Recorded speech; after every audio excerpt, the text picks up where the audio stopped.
Job కోసం ఇలా coaching centre చుట్టూ తిరిగి ఎన్నో రాత్రుల్లో కోచింగ్ సెంటర్కి వెళ్ళి నేను కూడా ఎంఎస్సీ కెమిస్ట్రీ బేసికల్గా ఎంఎస్సీ కెమిస్ట్రీ చేసిన తదనంతరం బీఈడీ చేసి నేను ఒక లెక్చర్ జాబ్ చేసి ఆ తర్వాత నేను వ్యాపార రంగంలోకి అడుగుపెట్టి తర్వాత ఇది కూడా కాదు, నేను ఏదో సాధించాలనే తపంతో ఒక ఎంపీ సీట్ సాధించి కర్నూలు టౌన్కి ఈ కర్నూలు జిల్లాకు అంటే ఇక్కడ ఏమంటే నేను చెప్పేది అంటే ఎంతో సంకల్పం ఉన్నది ప్రతి మనిషి. ఆ సంకల్పం కావాలంటే మనకాడ ఎంత ఉప్పు సంకల్పం ఉన్నా కూడా గవర్నమెంట్ ప్రోత్సాహం కావాలి. అందులో భాగంగా గతంలో ఏ ప్రభుత్వంలో కూడా ఎన్నడూ లేని విధంగా ఈ కుటుంబ ప్రభుత్వం వచ్చాక మీరు ఎన్నో కళ్ళతో ఎంతో ఆశీర్వాదంతో ఎన్నడూ లేని విధంగా భారతదేశ చరిత్రలోనే ఎప్పుడు లేని విధంగా కనీ వినలేని విధంగా 94% స్ట్రైక్ రేట్తో దాదాపు 164 సీట్లతో కుటుంబ ప్రభుత్వాన్ని మీరు ఎంతో హోప్తో గెలిపించారు. అంటే దాంట్లో మీ అందరి పాత్ర ఉంది. యువకులంతా ఈ గవర్నమెంట్ వస్తే మా ఆశ జరుగుతాయని చెప్పేసి అందులో భాగంగా రాష్ట్రం రావణకాశం చేసి విధ్వంసం చేసినా కూడా గత ప్రభుత్వం పాలకులు ఈ గవర్నమెంట్ రాగానే ఎంత ఆర్థిక ఇబ్బందులు ఉన్నా కూడా డిఎస్సీ అనేది మొట్టమొదటిసారి 16,540 పోస్టులతో రాష్ట్రం ఎంత ఆర్థిక ఇబ్బందులు ఉన్నా కూడా ఇన్ టైంలో టైం చెప్పి ఆ టైం ప్రకారం ఆ జాబ్ ఫిలప్ చేసి గౌరవ ముఖ్యమంత్రి వాళ్ళు కూడా మాకు సమావేశం పెట్టినప్పుడు చెప్పడం జరిగింది. సార్ డిఎస్సీ వదులుతా ఉన్నాం, అది ఇన్ టైంలో అయిపోవాలా, ఆ స్కూల్స్ రీఓపెనింగ్ అయిపోయి టీచర్ అంతా జాయిన్ కావాలని చెప్పేసి సంకల్పించేంత టాస్క్తో చేశారు. గత ప్రభుత్వంలో 6,000 ఉద్యోగాలకు నోటిఫికేషన్ ఇచ్చి నాలుగు ప్రశ్న పట్టించి కోర్టు చుట్టూ తిరిగి ఒకరు కూడా ఒక పోస్ట్ ఫిలప్ చేశారు. అంటే గత ప్రభుత్వానికి మన మంచి ప్రభుత్వానికి ఎంత తేడా ఉందని మీరు గమనించాలి. 6,000 పోస్టులకే వాళ్ళు 5 సంవత్సరాల పరిధిలో ఒక్క పోస్ట్ ఫిలప్ చేయకపోగా లాస్ట్ సంవత్సరం 6,000 పోస్టుల నోటిఫికేషన్ ఇచ్చి కూడా ఫిలప్ చేయలేకపోయినటువంటి దౌర్భాగ్య పరిస్థితి గత ప్రభుత్వం. మన ప్రభుత్వం వచ్చిన తర్వాత మొదటి సంవత్సరమే మొదలు పెడతగా 16,000 జాబులు విడుదల చేశారు. దాంట్లో ఎంతో మంది టీచర్లు బ్రహ్మాండంగా ఈరోజు జాబులు చేస్తారు. అందులో భాగంగా నేను ఒక ఎగ్జాంపుల్ చెప్తాను. నా దగ్గర ఒక military ex service men sir, నేను ఒక శ్రీనగర్ బార్డర్లో నేను జాబ్ చేసి నా ఉద్యోగ రీత్యా రిటైర్మెంట్ అయ్యాను.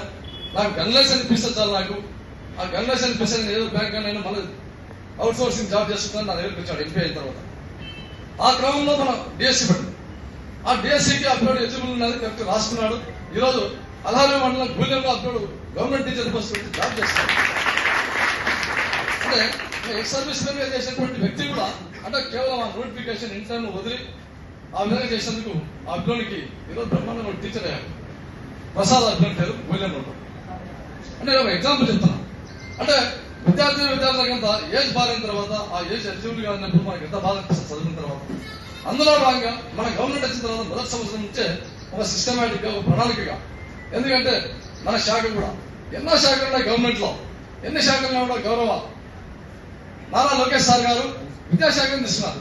ఎందుకంటే యువత అంతా మీరు చాలా ఇబ్బందులు ఉన్నారని చెప్పేసి విద్యాశాఖని ప్రామాణికంగా తీసుకుని ఆ శాఖను ఎట్లా గాడిలో పెట్టాలా, విద్యార్థులకు ఏ విధంగా జాబులు రావాలని చెప్పేసి సంకల్పించి ఉక్కుపాదంతో ఆయన ఎన్ని ఆర్థిక ఇబ్బందులు ఉన్నా కూడా కొత్త సమస్యలు తెరలేపి ఈరోజు మొదటి సంవత్సరం 16,000 పోస్టులు ఫిలప్ చేయగా, రెండో సంవత్సరం అడుగుపెట్టిన వెంటనే ఉగాది పర్వదిన బ్రహ్మాండంగా ఇట్లా కూడా కాదు వీళ్ళకి ఒక జాబ్ క్యాలెండర్ ఇవ్వాలని చెప్పేసి బ్రహ్మాండంగా 10,000 పోస్టులు దాదాపు ఏ గ్రూప్ 1 అయితేనేమి, గ్రూప్ 2 అయితేనేమి, కానిస్టేబుల్ అయితేనేమి, ఎస్ఐలు అయితేనేమి ప్రతి ఉద్యోగాలు ఎప్పుడు ఏ ప్రామాణికంగా మనం ఫిలప్ చేయాలని చెప్పేసి ఒక ఛాలెంజ్ గా మీకంతా ఒక జాబ్ క్యాలెండర్ రూపంలో వదిలేరంటే ఇది ఆశామాషి విషయం కాదు. ఎందుకంటే గవర్నమెంట్ ఎంత ఆర్థిక ఇబ్బందులు ఉన్నా కూడా విద్యార్థులు యువత ఇబ్బంది పడకూడదని చెప్పేసి మనమే ఎంతో ప్రేమతో మనకి ఇచ్చినటువంటి క్యాలెండర్ జాబ్ క్యాలెండర్ అని మీ అందరికి తెలియజేస్తా ఉన్నాను. అందులో భాగంగా మీరు ఎందుకంటే ఇప్పుడు SR coaching centre Venkataramareddy sir గారు మీకు బుక్లెట్ విడుదల జరిగింది. చాలా సంతోషం. ఎందుకంటే నేను చదువుకున్నప్పుడు ఇట్లా ఇంత అవేర్నెస్ వచ్చి ఇట్లా ఉంటుంది, ఈ విధంగా ఎగ్జామ్స్ వస్తే గ్రూప్ లో ఈ విధమైన క్వశ్చన్స్ వస్తాయి మాత్రం చెప్పేసి తెలియదు మాకు. అసలు ఎగ్జామ్ పేపర్ చూసాను మాకు అర్థమయ్యేది కాదు. మీకు అన్ని రకాల అవేర్నెస్ కూడా ఇచ్చి బ్రహ్మాండంగా మిమ్మల్ని అంతా కూర్చోబెట్టి ఎంతో అనుభవంతో మంచి మంచి లక్ష్యాలు తీసుకొచ్చి మీకు టీచ్ చేసి ఈ ఇన్స్టిట్యూట్కి మంచి పేరు తీసుకోవాలి మీరు కూడా అట్ ది సేమ్ టైం. కావున మీరు ఈ గవర్నమెంట్ మీరు ఆదరించాలి. ఏ ప్రభుత్వం అయితే మనకు బ్రహ్మాండంగా చేస్తాము, గత ప్రభుత్వం ఏ విధంగా ఉన్నది, మన అటువంటి రోజు వస్తే మనకు జీవితంలో కూడా ఒక పోస్తారు. అవునా కదా, ఇది ఫ్యాక్ట్ కదా. కాబట్టి మీరందరూ బ్రహ్మాండంగా చదువుకుని ఈ ఇన్స్టిట్యూట్కి మంచి పేరు తీసుకొస్తూ అట్ ది సేమ్ టైం, ఎందుకంటే ఇక్కడికి వచ్చారంటే నాకు సార్ చెప్పారు శ్రీకాకుళం నుంచి వచ్చారు సార్, వైజాగ్ నుంచి పొద్దుటూరు, చాలా విజయనగరం కూడా ఉంటాం. మన రాష్ట్రానికి ఆ చివరి విజయనగరమే.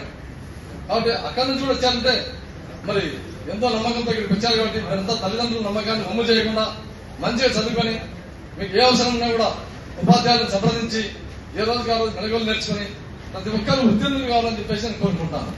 ఎందుకంటే నేను కూడా ఒక ఎంఎస్సీ ఫీల్ చేసి ఈ రోజు ఒక ఎంపీ స్థాయికి వచ్చానంటే ఎంత టఫ్ లేదో మీకు తెలుసు. ఒక ఎంఎస్సీ ఒక చిన్నపాటి లెక్చర్ చేస్తుంది, నేను అవుట్ సోర్సింగ్ కాంట్రాక్ట్ లెక్చర్ గా ఆ స్థాయి నుంచి స్థాయికి వచ్చానంటే కష్టపడకుండా ఏది రాదు. నేను కూడా మీలాంటి రైతు కుటుంబం మెంబర్, మాది పొలిటికల్ ఫ్యామిలీ కాదు, బ్యాక్గ్రౌండ్ ఉన్న ఫ్యామిలీ ఏం కాదు. కాబట్టి మన దగ్గర తప్పన ఉండాలి. ఒక పోస్ట్ ఎట్లా కొట్టలేము మనకుండే పీరియడ్ ఎంత, మనకుండే టైం బౌండర్ ఎంత, మనకుండే మెటీరియల్ ఎంత, మనకి ఏదైనా ప్రతిరోజు నిత్యం దాని మీద కసరత్తు చేస్తూ ఆ జాబ్ వచ్చే వరకు విశ్రమించకుండా అటు తల్లిదండ్రులకైతేనేమి, ఇటు ఉపాధ్యాయ రంగానికి అయితేనేమి, ఈ కోచింగ్ సెంటర్కి అయితేనేమి, అలాగే మీరు కూడా భవిష్యత్తులో మీరు ఎదగాలి కాబట్టి మంచి మీరు అనుకున్న లక్ష్యాన్ని చేరాలని చెప్పేసి కోరుకుంటూ సెలవు తీసుకుంటాను. నమస్కారం.